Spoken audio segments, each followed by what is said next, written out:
perimenopause into postmenopause. There's a significant gender gap in data. Up until about 4 or 5 years ago, there wasn't really insight on what causes a hot flash. And it's just so important to break that sociocultural idea that women shouldn't be in the weight room because they're delicate flowers. Dr. Stacy Sims, a leading expert in female physiology, training, and fitness. As the author of Raw and Next Level and a TED Talk speaker, she empowers her audience with research-backed strategies, reshaping approaches to training and nutrition. There's maybe an hour taught in med schools on perimenopause, menopause, but it's just what's happening from a reproductive standpoint, not about symptomology, not about what do we do about it. This is quite shocking, really, isn't it? I have all these different mood changes. I'm really, really tired, but I'm wired. Putting weight on, goes to the doctors. I don't know what's going on. And the physician turns to them and says, well, you're a woman in your mid-40s, so here's some other medication. Take it and learn how to de-stress. But actually what's happening is perimenopause. And should women exercise on an empty stomach? No. People are trying to, unfortunately, exercise more, or they're eating less, or they're trying all these fad diets. It's not going to work. It's about how are we going to empower ourselves to control those things that are happening and move through it. One of the biggest myths out there is that... Welcome to Zoe, Science and Nutrition, where world-leading scientists explain how their research can improve your health. Stacy, thank you for joining me today. Thanks for having me on opposite ends of the world.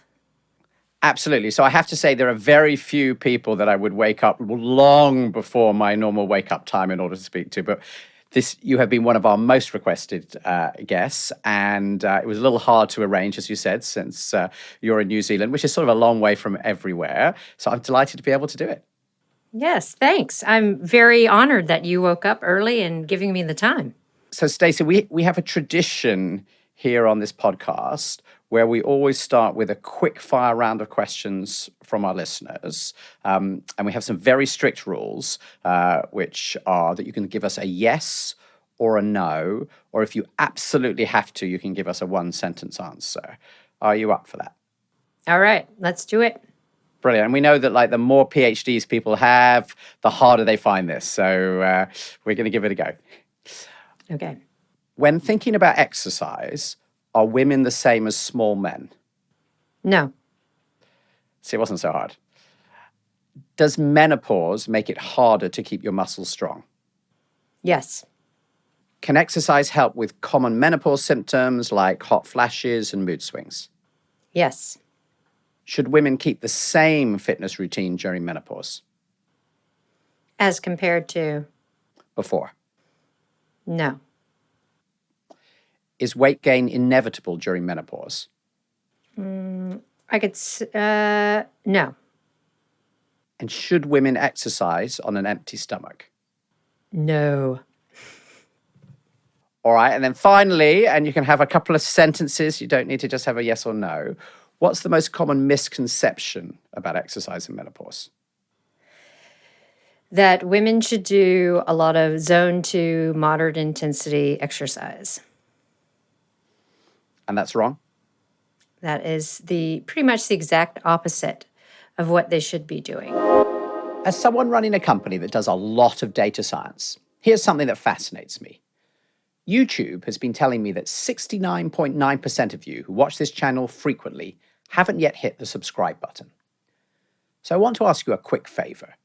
Your choosing to subscribe helps us a lot. It helps us to make the show better, access world-leading experts, and ultimately make more progress on our mission to improve the health of millions. So if you do enjoy this show, all that I ask is that you hit the subscribe button. And in return, I promise we'll continue to make this show better and better each week. I guess maybe just to set the context, I'm 49, which means that a lot of my female friends have been talking about perimenopause and menopause. And I would say particularly over the last couple of years, because there's been a big shift, I think, about the way in which women are willing to talk about that more publicly. And, I've said on this show before that I contrast that with, my mother, for example, who never said a single thing about it. And I can't remember as a child anybody talking about menopause at all. So there's been this really big shift, which I think is really exciting and positive. But I think it also means, not just for men like me, but I think for everybody, there's this extraordinary sort of gap of understanding and knowledge. And we had a lot of listeners contacting us saying, that they're wanting to understand, they're obviously mainly in their 40s and 50s, and they're saying, like, beyond taking hormone replacement therapy, like, what else can we really do, and what is the latest science? Because there's such a lot of stuff out there that seems sort of not maybe very credible or contradictory. And Stacy, as I've already said, you were one of our most highly requested guests because this is this topic that you study particularly, and this is why I got up so much earlier than I normally get up in order to be able to make this happen. Can we just start with, like, what happens during menopause, and then maybe take us into how that impacts a woman's physical fitness as well as just their body overall? Yeah, for sure. I really like to start these off with defining what menopause is, because people think menopause is this big range of time points. But when we talk about menopause, it's actually one day on the calendar. And it's the one day that marks 12 months of no periods. The time after that, the day after that, is postmenopause. And you have early and late postmenopause. And the time before that is perimenopause. And this is where we see all the symptomology and body composition changes and all the things that people typically say, oh, it's menopause. Perimenopause is the most interesting, I guess, time point of differentiation between how a man ages and how a woman ages, because we see a lot of the aging and longevity literature is based on this linear trajectory of age. So like a sort of steady change every year. Yeah, exactly. But when we're looking at perimenopause, women age very differently during this time period because it depends on how the ratios of estrogen and progesterone start to shift. Because when we're in our reproductive years, we have primarily a regular cycle every 28 to 40 days. And you have times when estrogen and progesterone are low, and then you have ovulation, estrogen and progesterone come up. You don't get pregnant, you shed the lining, and so you have this cyclical pattern. And your body's really used to a certain amount of progesterone and estrogen. When we get into perimenopause, we start to have more and more anovulatory cycles. So if we're not ovulating, we don't produce progesterone. We're still producing estrogen, but because we don't have progesterone, the ratios of those two hormones are shifting. And these hormones are more than just reproductive hormones. They affect every system of the body. So if we think back to puberty, and we have young girls who are, notorious for having massive mood changes and body composition changes and problems sleeping and all the things that we talk about with puberty, we're on the other end of that as these hormones start to wind down. I'd actually never heard that analogy before. Yeah, so when we're starting to see all these shifts and changes, and people are trying to, unfortunately, exercise more, or they're eating less, or they're trying all these fad diets, it's not going to work because it's not about metabolism per se. It's not about the strength of your contraction. It's about how these hormones are affecting, like, the basic cell of the muscle fiber, how your body's responding to glucose, how insulin's responding. So we have to really take a pause and say, you know what?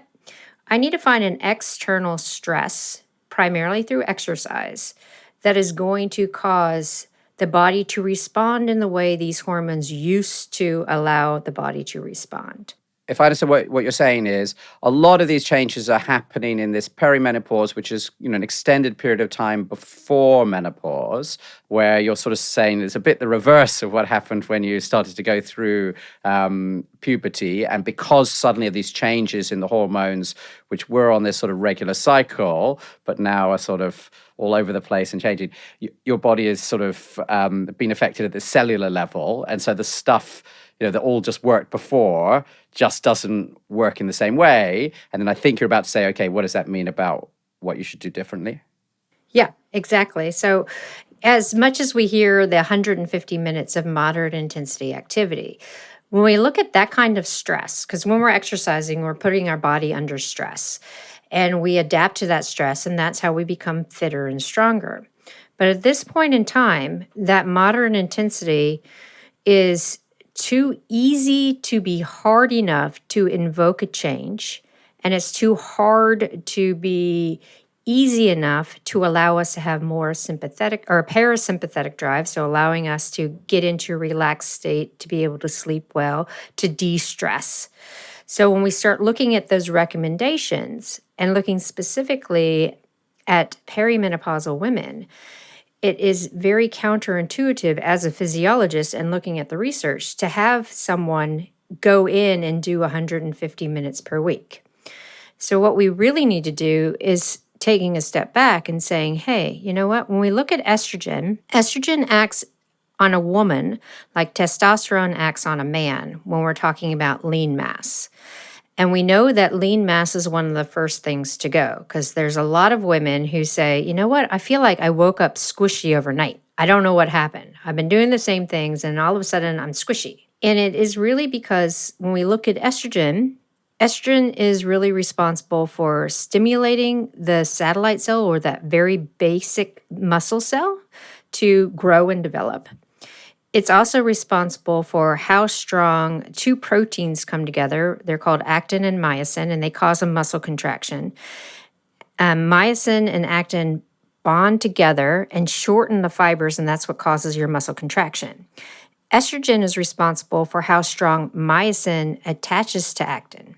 So when we start to have different levels of estrogen, that combination of actin and myosin is thrown off. So we don't have as much strength because we can't stimulate the muscle fibers to contract as strong as they used to. So this is why women feel, I'm not very strong anymore.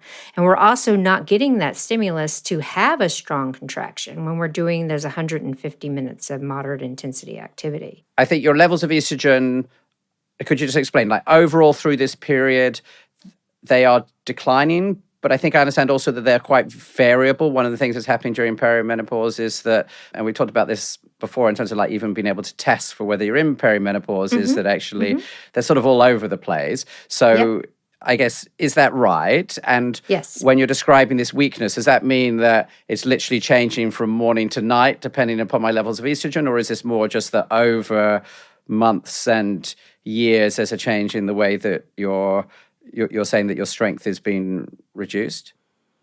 So it's a very short effect when we're having estrogen that's going all over the show.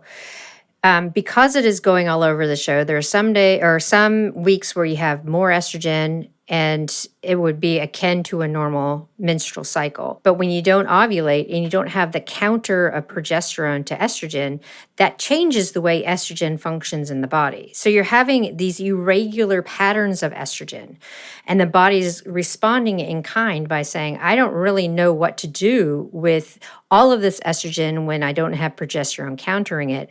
Or all of a sudden I have progesterone, but it's not the same amount of estrogen and progesterone together to cause these effects.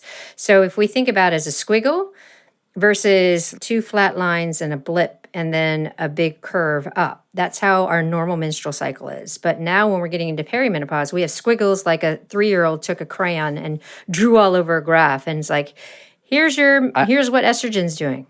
And I'm guessing that's not ideal. Not at all. When does this start to happen on average? It can be as early as your mid-30s, but we really start to see an effect in our early 40s. And it might not become apparent like in your actual menstrual cycle, but you're starting to notice that you can put weight on easily. Your sleep patterns are disrupted.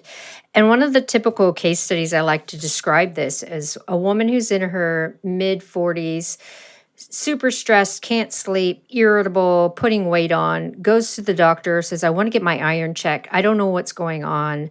I can't sleep. I have all these different mood changes. I'm really, really tired, but I'm wired. So you just can't get out of that deep fatigue. And the physician turns to them and says, well, you're a woman in your mid-40s who is mid-career. You're just too stressed. So here's a serotonin reuptake inhibitor or some other medication. Take it and learn how to de-stress. But actually what's happening is perimenopause. And that was like an antidepressant that you were describing, right? Is that right? Right. So they were saying, hey, I'm worried you're depressed, but actually they're just going through perimenopause.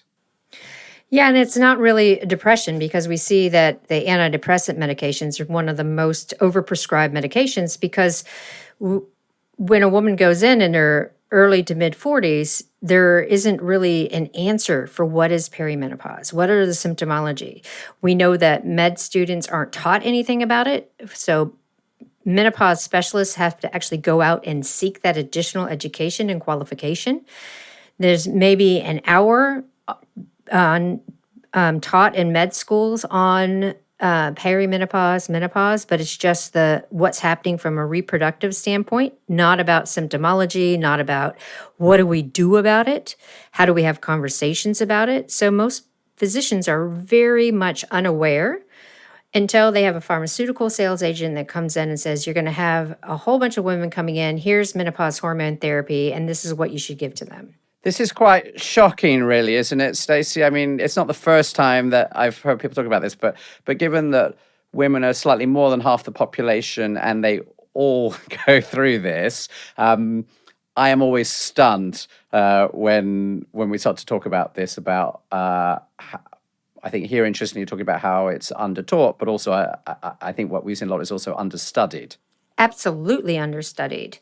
And I mean, we look across the board of all women's healthcare, there's a significant gender gap in data, and we know that. And Stacey, just before we start to talk more about how the exercise, what sort of exercise and how the exercise can help, I think a lot of people listening will be like, why does exercise have anything to do with dealing with like menopause symptoms at all? That seems really counterintuitive. I understand that like doing some exercise is good for my long-term health. I think, that everybody's heard and makes sense. But surely if I'm going through perimenopause, then like the only thing that I could really do is to try and supplement my hormones. So how does exercise fit in at all? Before we start to explain more about how to shift it, why does that have anything to do with this conversation? It is an external stress, and our bodies are designed to really look to adapt to our environment. So, we adapt to heat, we adapt to cold, we adapt to sitting, we're attuned to like sitting. And so we're starting to see postural changes and new injuries from sitting so much. We're seeing incidences of all-cause mortality from sitting so much because our bodies are evolving and adapting. So when we're looking at exercise, it is a very simple message to say, yeah, we need to move more, but we have to be specific. Why? Because we need to invoke a response to build lean mass. We need to invoke a response to maintain and build our bones. We need to invoke a response that's going to help with our serotonin and our norepinephrine. And those two are tightly tied to hot flashes or hot flushes, vasomotor symptoms. We also, again, want to invoke a stress that's going to change our gut microbiome because we see a significant decrease in the diversity, especially in late perimenopause. And this is directly attributable to that body composition shift. So if we're looking at how are we going to stop all of these things that are happening, or how are we going to empower ourselves to control those things that are happening and move through it, it's through specific modalities of exercise. Got it. So you're saying lots of different ways in which the exercise can help, part of which is directly through building more muscle, if I understood rightly. Mm-hmm. When you say, is that what you mean when you say lean mass? Yep. And bone. Supporting your bones. And bones. Yep. But also, and I think hopefully you can take us through, you're saying it can also have some impact on symptoms like hot flashes. Could you explain what really is that? And then I would love to understand how that happens. So a hot flash is this feeling of intense heat that rises up and comes up over the face, the arms, the hands, and invokes a massive sweating response. And then it's subsequently followed by an intense shivering because there's a disconnect in how the hypothalamus or your brain is reading your core temperature. So initially it was thought, oh, well, it's because your blood vessels aren't as responsive to the way that blood flows through and how you can contract and dilate blood vessels. But as I was saying, we see it's more neurotransmitter related. So we're looking at brain and brain health and what's happening there. Because the hypothalamus in the brain is very sensitive to temperature and appetite. And when we start seeing how serotonin has a role in this and norepinephrine has a role in this, when we have a misstep of serotonin, meaning that we aren't producing as much or we're having a time in our brain where our neurons are really, really sensitive to serotonin, That's driven by the fluctuation of estrogen. So estrogen coming up a lot will make your brain super sensitive to serotonin. Estrogen not coming up or dropping off will make it not as sensitive. And then when we have norepinephrine coming in, so this is your more of your calming, like anti-adrenaline hormone coming in, it counters serotonin. And so now your brain is like, wait a second, I need to speed myself up. I need to be able to fight or flight here. So it's not that adrenaline sympathetic drive, but it's your hypothalamus saying, I need to rev everything up because something's going to happen here. I don't know what, but the brain is telling me I need to rev everything up. And so that's what instigates this hot flash, is your hypothalamus is perceiving a bit of a threat from this misstep in your neurotransmitters. So then all of a sudden you have it going, okay, we need to boost everything. Everything starts to boost up. You get this incredible sensation of heat that comes up and over the body. And then the hypothalamus is like, hey, wait a second, now I'm too hot. I better start, trying to offload this heat. And you get a shiver response.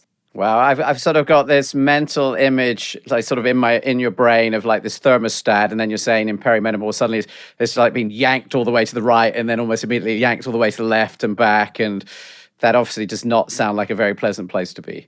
No, so one of the better analogies I can put out there for people who are allergic to bees, and there are a lot of people allergic to bees, when you get stung and you're having an anaphylactic reaction where you feel that hot sensation of nerve pain coming up, and then you feel that huge flush that comes on with the start of an anaphylactic response. That's exactly what a hot flush is like. But with a hot flush or hot flash, you have intense sweating that comes with it. With anaphylactic, you don't. But it's that same beginning sensation of that just building of heat that just overwhelms. Well, I think as usual, I feel at this point in the podcast, you've depressed most of the audience that has not yet got into this but feels that it's in front of them. Made people who are going through this feel like at least somebody's listening to me, but but yes, it really is miserable. So I would love to talk to, okay, so what can you do? And I think how can exercise have some impact on, the set of symptoms that you're talking about? Yeah. So I am painting a dire picture because nobody really understands what perimenopause is, right? So if we understand what's going on, then it makes what I'm going to say next about exercise, it actually makes sense. So if I'm talking about how estrogen is really responsible for our strength and power and our muscle, and we're losing it, well, what do? We need to look at lifting heavy. And people are very hesitant in this age bracket, I know, because all of us grew up with the Jane Fonda cardiovascular, don't touch weights because you're going to bulk up. But it is so important for resistance training. It is the big rock here when we're talking about building muscle. But we can't go in and do like 10 reps of something or 15 reps of something, because that's not the kind of stimulus that's going to allow us to build muscle. What I'm trying to do is I'm trying to create a central nervous system response. So if we think about muscle contraction, it's all driven by a nerve response. So if we are looking at going to the gym, or not even to the gym to start off, because we're not looking at a training block here, we're not looking at a short burst of time, we are looking for the rest of our lives. So when we're talking about lifting heavy, it's relative. If you're not used to lifting and you've never done it before, then I don't want you to go to the gym tomorrow and try to deadlift 50 or 60 kilos, right? That's just going to set you up for injury. It's very intimidating for women who've never been in the gym to do that. What I do want you to do is I want you to learn to move. I want you to do mobility. I want you to learn how to squat properly. I want you to learn how to do some single leg deadlifts or standing on a single leg. I want you to learn how to step off a box, and it doesn't have to be a high box, it could be a stair, and land properly. I want you to learn how to move first. And you can work with a physio who can look at your sticky points. And this is also the time where you have an upcurrent of soft tissue injury and joint pain because of the way estrogen interacts with these parts of the body as well. So the first and foremost is people need to learn to move well. Once you know how to move well, then we can start adding load. So by adding load, it is doing an exercise. So I'll take deadlift because that's picking the bar off the ground. So it's akin to picking groceries up to move. You want to be able to do 3 reps. So that's picking it up, 1 down, 2 down, 3 down, and do that 5 times. But by the 5th time you do that, you might only be able to do 1 with proper form. That's what we're after. We're looking for fatigue. We're looking for that 2 failure with good form. Because what we're doing there is we're telling our nerves that we have to recruit a certain amount of muscle fibers quickly to be able to lift that load. So if we're having the central nervous system come in and say, I need to be able to recruit more muscle fibers, I need to activate all of these muscle fibers, they all have to coordinate, they all have to be able to contract at the same time to lift this heavy load, then we also get the stimulus for building more muscle because we need more muscle to lift that load. So instead of estrogen telling muscle to grow, and instead of estrogen telling myosin and actin to come together and be really strong to lift this load, we have a nerve response. So this is how we can build muscle and strength without the hormonal influence. The key thing you're saying here, I think, is that you need to be really focused on something that is really heavy. So you're describing something where, you lift up the equivalent of these heavy grocery bags, which, might be your deadlift. You're saying you do 3 of that. That already was hard. You have a little rest. You do it again. That's getting harder. You want to be able to do that 5 times. By the time you end up to the 5th try, you can't even do it 3 times. That's almost your test of whether this thing is heavy. And that is a sign that it is really heavy because, otherwise, that's not very many times you're lifting. Right. And what you're saying is that is really important because suddenly the loss of estrogen means that you did have these hormones that were really supporting, your muscle maintenance, and suddenly that's gone. And so unless you're doing this, you're going to basically be losing muscles where, in fact, I think you're saying you really want to gain them for the benefits for the rest of your, in this sort of perimenopause and menopause state. Is that right, Stacey? And it is incredibly difficult to build muscle. So one of the biggest myths out there is that if I lift like that, Stacy, I'm going to get super bulky. That is almost impossible if you are perimenopause into postmenopause. So if we look at like Train by Joan or Train with Joan, she's a woman who's very inspirational in this space. She was almost obese when she's in her 60s, pre-diabetic, not healthy at all. Her daughter has been a personal trainer for most of her adult life. So she got to this crossroads and she turned to her daughter and said, I don't want to go on medication. I need you to make me healthy. So now you fast forward 15 years and she is deadlifting on a regular basis, 80 to 100 kilos. She's bench pressing 50 and she looks amazing and she's super strong, but she is not bulky. If you are really wanting to put that bulk on, you have to do no cardiovascular work. You have to be in the gym for hours at a time every day, and you have to eat a lot. And I don't think women listening to this podcast for most general population is going to put that time and commitment in. You're saying that for a lot of people, there's actually a concern that actually I'm going to look in this way I don't want to look, and so I can put all these muscles on. And you're saying, truthfully, it's not much of a concern? Exactly. And it's driven by a lot of our sociocultural constructs, right? So if you're going to go join a gym and you're a woman and you walk in and you say, hey, I want to get fit, I want to join your gym. The person who's taking you through, the membership person, is going to say, first, how much weight do you want to lose? And this is the list of our group classes, and there's the cardiovascular equipment. If you're a guy who comes in and says, hey, I want to get fit and I want to get healthy, what can you do for me? They'll say, okay, well, how much weight do you want to put on? Muscle-wise, right? And here's a trainer if you want a trainer.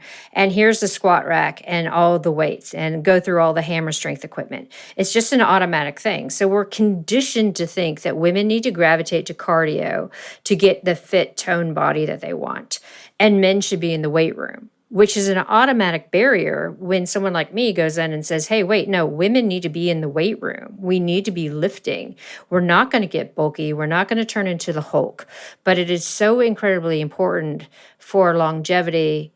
It's incredibly important for, glucose control, because the more muscle you have, the better you have blood sugar control.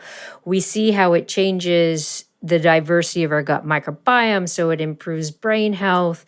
And yes, you're going to look better. You're going to get some definition. You're going to be stronger.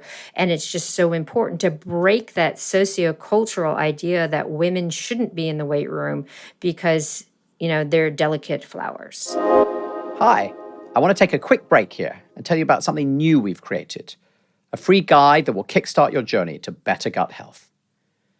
Now, if you're a regular listener of this podcast, you're no doubt already aware of how important the gut microbiome is.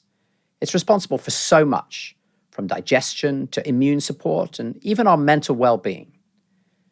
As we've heard many times on this show, and as our members know through using Zoe, we feed our gut microbiome through the variety of foods that we eat.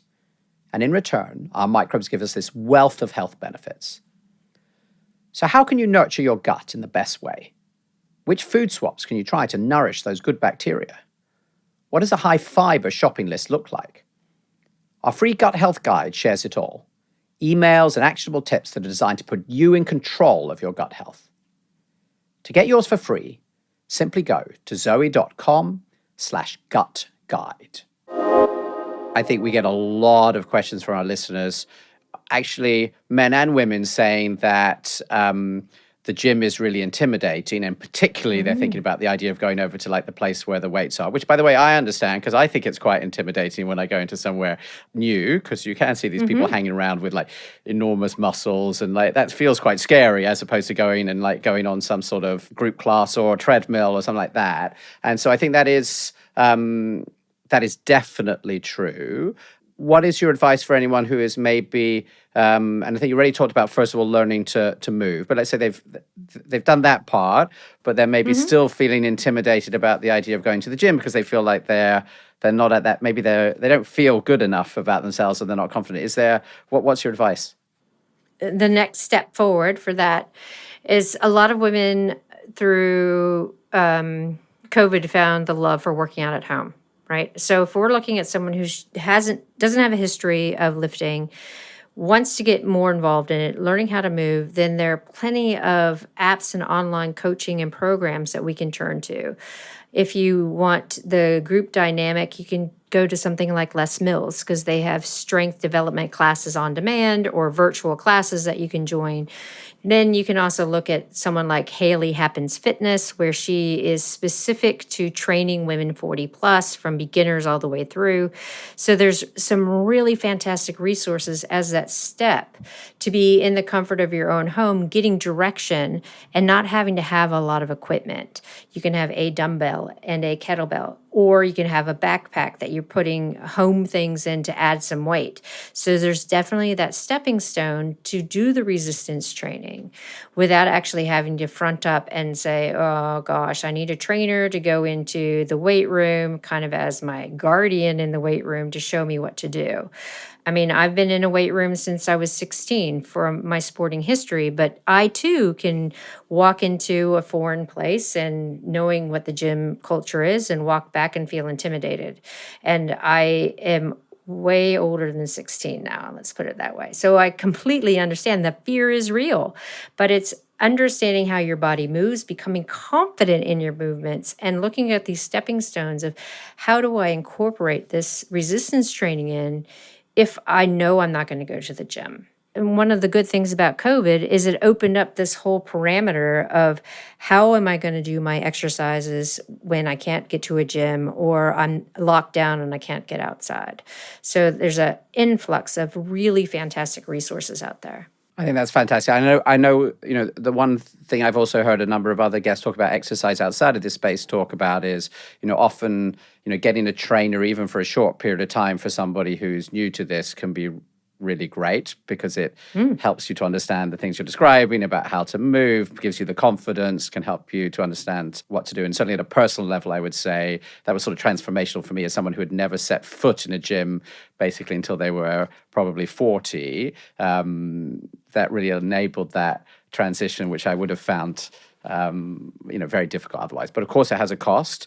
But I think, as you're thinking about what you're describing, this is for the rest of your life and the impact that it has on your health. I think that's also something potentially to think about. Yeah, and I mean, I've done some work with lower socioeconomic classes where there are women who are experiencing the same thing. Like menopause is an aging thing. It doesn't discriminate. So we have women who are wanting to get healthy, but they cannot afford to go to a gym. They have kids, right? So they don't have childcare, but we can go to a playground, right? We can go to a playground and we can use the equipment there as some resistance training. You have monkey bars for pull-ups. You have cargo nets for being able to pull yourself up and over. You have the seesaw that you can do with your kid. You can use it as kind of a jumping squat. So there's lots of things that we can do on a playground that incorporates the physical activity that we want that is also free. Now, Stacey, in your book, you talk about 3 different types of exercise. And at this point, we talked a lot about lifting heavy. But I think there were 2 other things in there that you said are really important for women at this stage in their life. Yeah, and this is the polarization aspect where we're talking about high intensity work. We're talking about high intensity interval training and a subset of that's called sprint interval training. So can you explain what that means? Definitely. So when we hear the buzzword of HIIT or high intensity interval training, we think of things like a 45-minute boot camp where someone's taking you through all these circuit exercises and your heart rate's high, you're completely gassed. Or you might think of a class like Orange Theory or F45 or CrossFit, all these kind of things. We're talking about high intensity. That is not what I'm talking about. When I'm talking about high intensity interval training, I'm talking about 30 minutes at the most with the warm up and cool down. And in that, you have maybe 1 to 4 minutes where you're getting your heart rate up to around 80 to 90% of your max, or on a rating of perceived exertion of 1 to 10, with 10 being max, you're looking at about a 7 or an 8 for that interval. And then you have, 1 to 4 minutes of recovery where you're bringing your body down to a really easy state before you hit the next one. And most people can, when they start off, might do one interval of 2 minutes. And they're like, oh, that was so hard, I can't do another one. And that's fine because we want to build up. But we don't want it to be 45 minutes where your heart rate is at 70% or your rating of perceived exertion is at an 8 or 9. But in reality, it's the fatigue that's invoking that, because then you're squarely in that moderate intensity again. And what happens with moderate intensity is it increases cortisol. Now, some cortisol is good, but when we're in perimenopause, we are already in a very, what we call sympathetically driven state. So that means we're tired but wired. Our baseline cortisol is elevated. And when our baseline cortisol is elevated, we have a stimulus to put on fat, keep residual inflammation, bloating, can't sleep, can't come down, can't relax. So if we're doing true high intensity interval training and we're polarizing where we're hitting those intervals, that's, that 80% or more, and then the recovery aspect is 50% or less. So you're really going hard when you're supposed to go hard, going super easy when you're supposed to go easy. You have a subsequent rebound response after exercise where your body reduces cortisol, increases growth hormone, increases testosterone, and those things help with reparation. They help decrease some of that deep visceral abdominal fat, or that minnow pot that people talk about, getting that belly fat. So there's a feedback mechanism that goes on that your muscles are talking to the fat and saying, hey, you know what? We don't need you. We don't need you, fat, go away. We need to be able to make our muscles really strong. We need to be able to overcome this interval stress. And so it feeds forward to having better body composition, better muscle morphology, meaning your muscle function.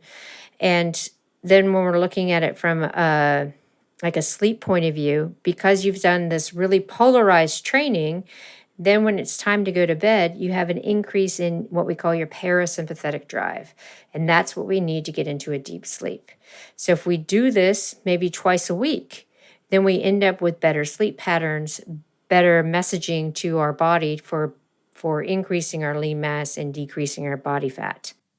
So, Stacey, I think everybody listening to this is saying, "Oh, so this is the exercise that really does, cut down my belly fat," as per like the ad you see across the internet everywhere. That sounds pretty good, but I didn't really understand at this point what it was. Could you give us an example? So if we're looking at high intensity interval training, I'll take it for someone who is more fitness class based. So we can talk about it as being every minute on the minute, you're doing 5 burpees and the rest of that minute you're recovering. And you do that 5 times. Or we can talk about it as you're on a bike erg or a rowing erg and you're going to hold a steady state for 2 minutes.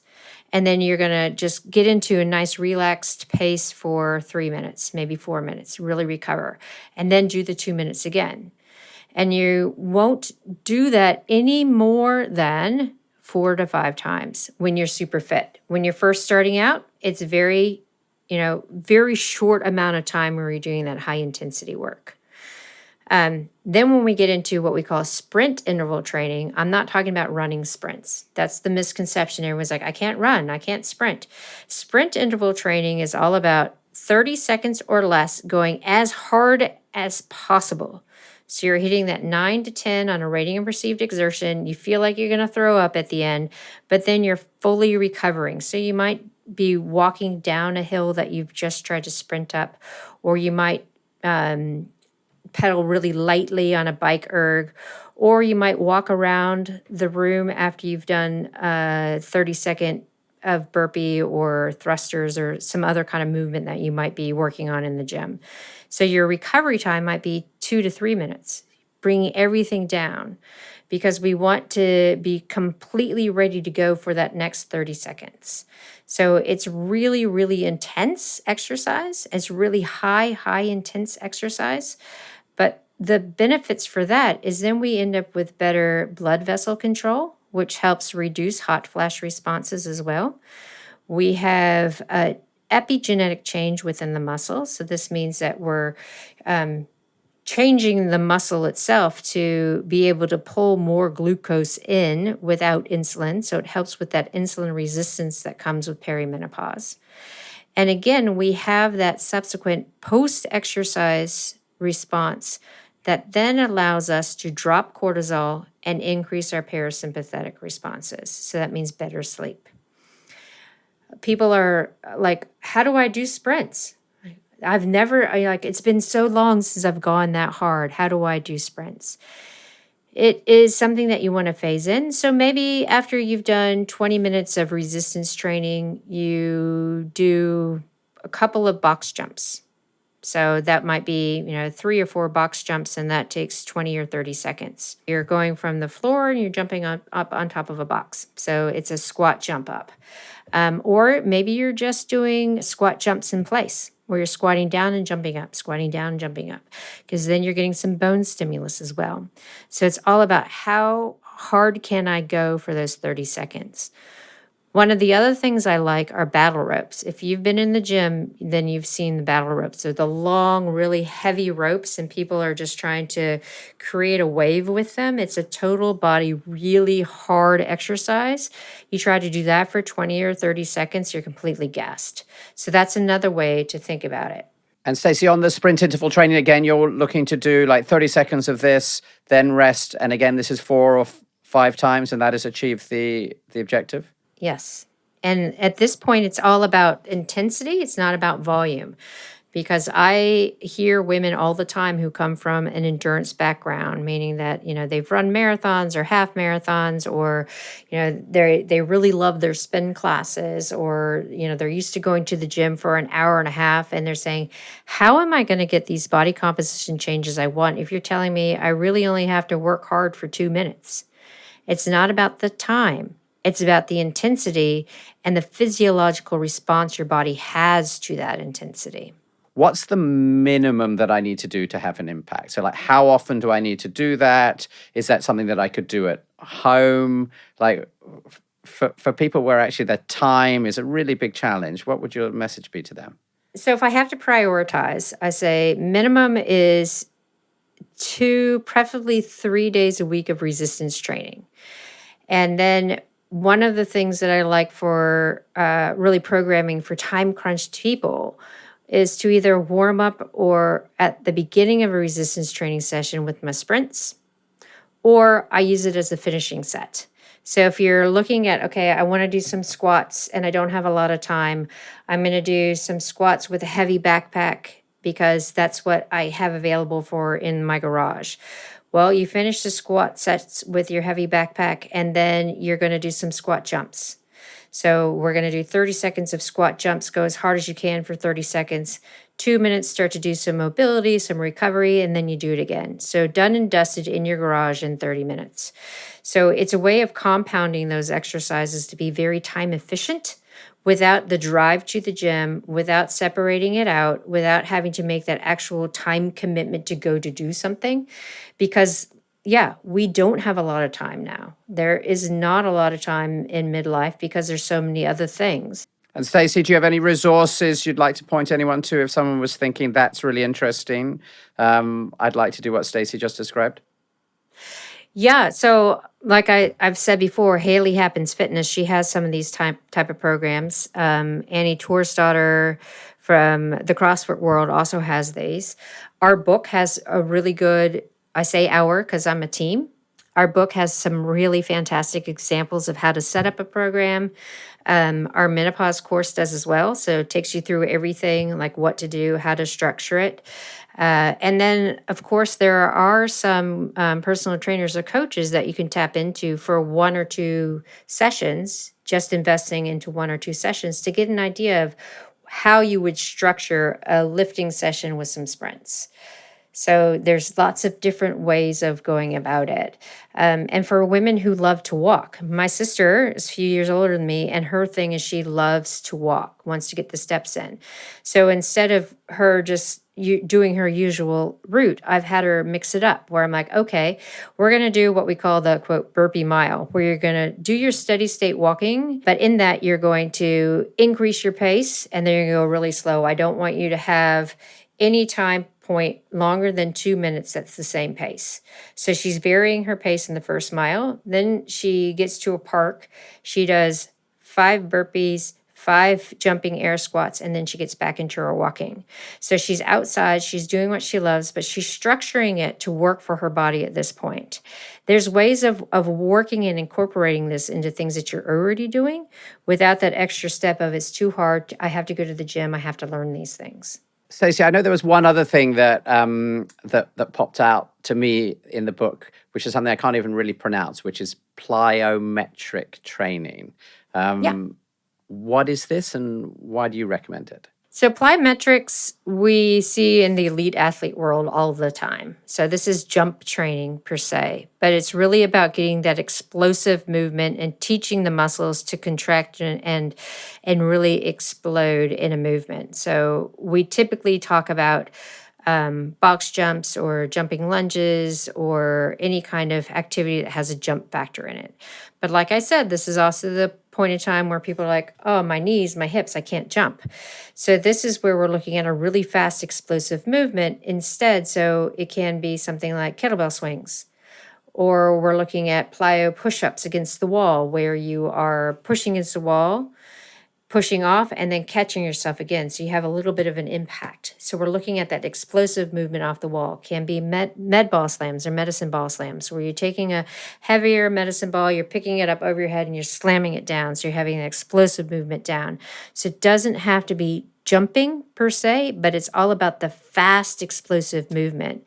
And this, again, is really important for metabolic control and for bone. We need that impact for that bone mineral density.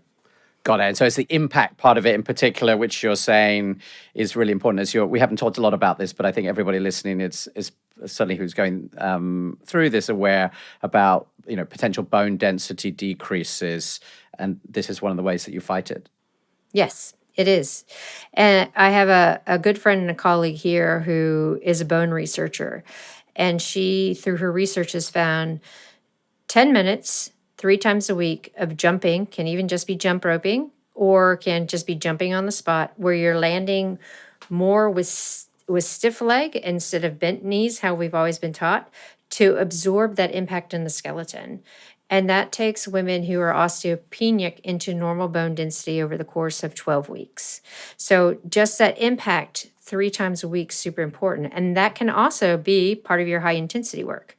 If you're thinking about jump training as, 10 minutes 3 times a week, that can be your high intensity work. So they do overlap when you're looking at how am I improving my metabolic blood sugar control, insulin, but also working for my bones. It's that high intensity impact.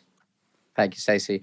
We're coming towards the end, but I did want to come back to one of the questions at the beginning, which I know is quite controversial, and I know there's not actually agreement even across the scientists in our scientific advisory board, which is about exercise before or after eating.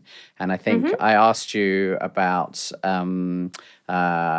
what about women exercising while fasting? And in a previous episode, actually, we discussed the study of exercise while fasting in men, which showed positive results.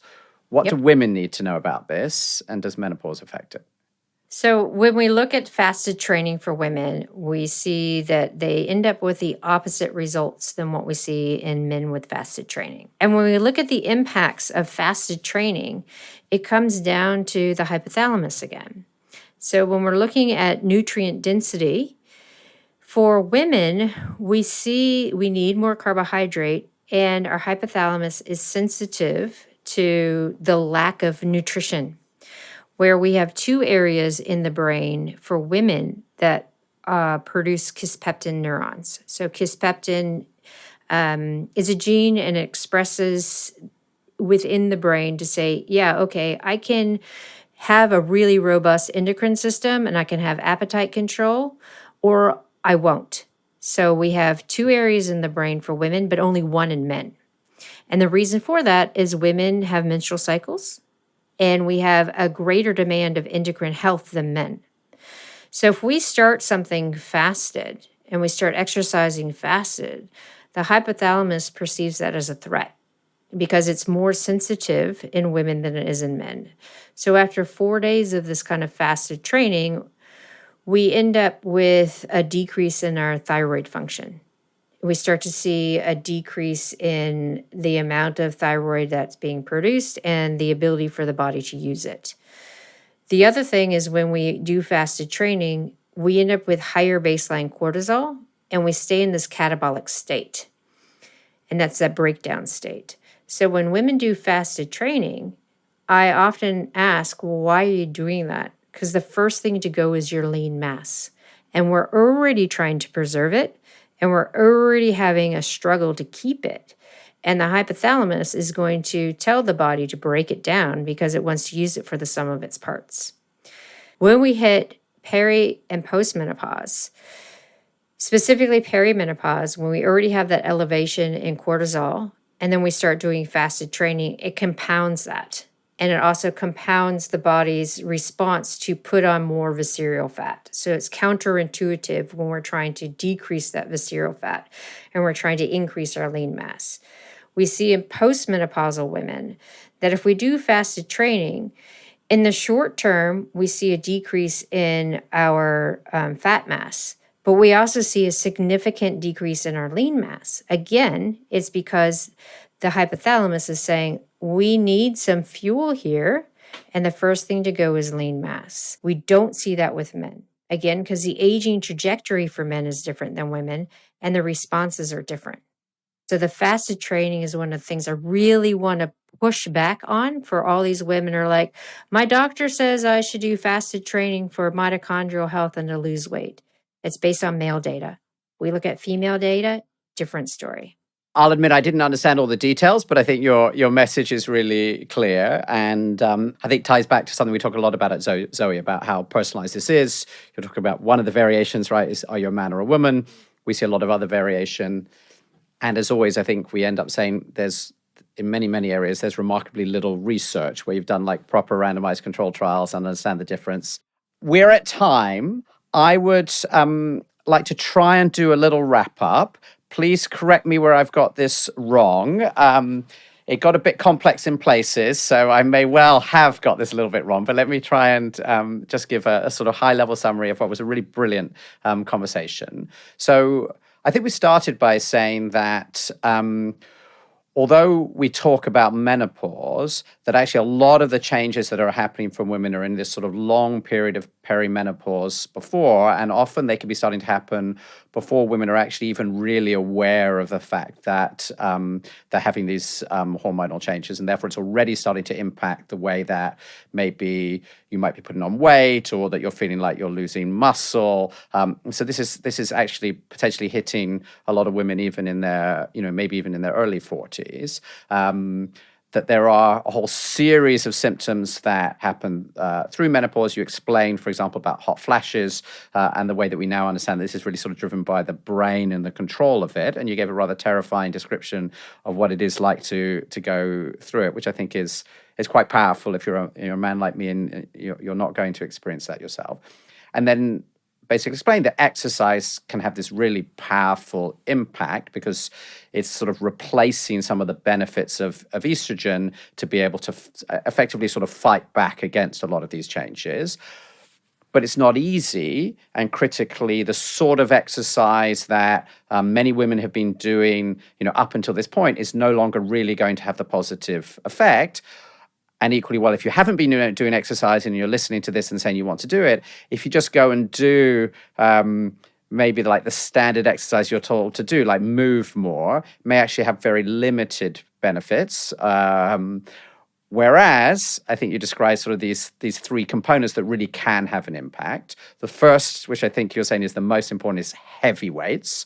And I think for a lot of people, that's a lot heavier than they probably would think about doing, because you were describing something where, you pick it up 3 times, that's really heavy. And you can't do that 5 times. So whatever that weight is for you, like that's what you need to do. And of course, as you do more of it, that will get heavier and heavier. That it's something that you need to be doing for the rest of your life. This is not just like a temporary thing, for a year or two through this period. The second thing you talked about was this sprint interval training, which I misunderstood as sprinting around. But actually what you're describing is this very short period of time when you're doing something very intense and sort of shooting. You described like 8 out of 10 effort, but you also said like I practically feel sick. So I would describe that as 10 out of 10 effort because I'm not a I'm not a sports person. So like you're like basically I want to die at this point. I want to stop, recover for a little while, do it again. And then actually when you first start, you might only be able to do that once or twice, but ultimately you're saying you actually want to do that so you could maybe do it 4 or 5 times, but no more. So you're pushing yourself really hard for a very short period of time and stopping. And I think you described a lot of different ways you could do that. Interestingly, doesn't require weights, actually. There are lots of things you could just do at home, jumping up and down and things like that are going to wipe you out really fast. And that is profoundly different, for example, than what people talk about as high-intensity training, which goes on for 45 minutes and is a lot more about wearing you out. And that interestingly, for women who have been really into these exercises, you're sort of saying, actually, you need to rethink some of this because you may not be getting the best exercise for your body. And then the third thing you talked about, plyometric training, if I managed to say that right, which is above all about explosive movement. So you said jump training is how people think about it, but if you can't jump, there's other ways you can do it. But in particular, that what you're trying to add is impact into your body, because that has impact on your bones and is going to like fight this challenge about losing bone density. And we didn't talk a lot about this in this episode, but I think we know from other episodes that that's one of these big risks that can happen later in life as a woman. And so this is one of the ways I think you were talking about directly fighting that risk. Yes. Fantastic. A+. Brilliant. And so final thing I would say was I think for a lot of listeners in this period of life, because as I said, I have a lot of friends who are in this world, you can do this even if you have got very limited availability. And you said, look, obviously you're going to say you should be doing this all the time. But I think you were saying if your time is limited, if you manage to do this 2 or 3 times a week, where you could both combine resistance training and this sort of sprint, you could do the entire thing within 30 minutes. That is achievable. And that, though, you're saying is like, you need to find that time in your life as an investment in your health if you really want to, fight what is a pretty profound change. Exactly. Very well done. Thank you, Stacey. That was really interesting. We will definitely put links in the show notes for people who want to follow up. I hope we can convince you to come back, and I hope we can convince you to spend some more time actually with Zoe as we think about helping people who are going through, Zoe membership to understand how they could apply this alongside changes to their diet. Because I think there are a lot of people, who are listening to. So if you're listening to this point in the podcast, you are probably interested in this topic. And I think understanding how to combine, like these shifts in exercise along with food is, I think we see from the data, like pretty profound in terms of reducing the symptoms that you're feeling and therefore also impacting your long-term health. Absolutely. What's the expression we always hear is you can't outrun a bad diet. And it's so true. You have to have them work together. I like that very much. Stacey, thank you so much. I know it's got quite late in New Zealand now. Thank you so much for joining us. Thanks for having me. It's been great. I really enjoyed my conversation with Stacey today. I hope that we answered many of your questions about how to tailor your exercise during perimenopause and menopause. Of course, nutrition also plays a huge part in keeping you healthy during your menopause years. If you're looking for more than general advice, you might want to consider becoming a Zoe member. As a listener to this podcast, you've already discovered how complex nutrition is and what a huge impact it can have on your health. With Zoe as your health coach, you will get personalized science-backed advice and support on exactly how to change what you eat, tailored to your unique body, to help you feel better now and to live healthier for many years to come. To learn more about Zoe and get 10% off your membership, simply go to zoe.com/podcast. I'm your host, Jonathan Wolfe. Zoe Science and Nutrition is produced by Yellow Hewins Martin and Richard Willen. As always, the Zoe Science and Nutrition podcast is not medical advice. It's for general informational purposes only. If you have any medical concerns, please consult your doctor. See you next time.